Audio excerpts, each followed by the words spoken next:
Train ধরার হুড়োহুড়ির জেরে রবিবার সন্ধ্যায় বর্ধমান স্টেশনে ফুট ওভারব্রিজে পদপিষ্ট হয়ে ৮ জন জখম হয়েছেন। এই ঘটনাকে দুঃখজনক বলে জানালো পূর্ব রেল।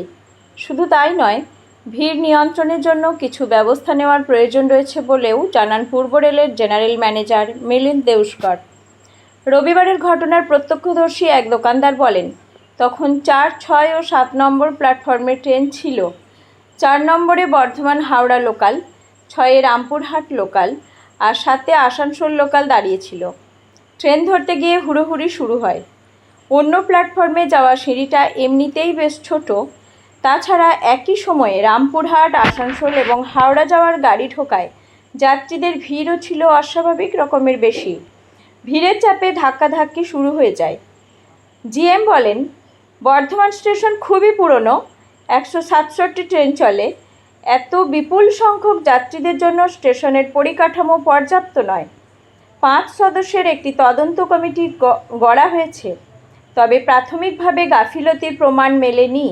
সব দিক খতিয়ে দেখা হচ্ছে। তবে যাত্রীদের আতঙ্ক কাটছে না। আগামীতে রেল কী ব্যবস্থা নেয় তাই এখন দেখার। বর্ধমান থেকে নিজস্ব প্রতিনিধি রিপোর্ট, সুখবর টিভি।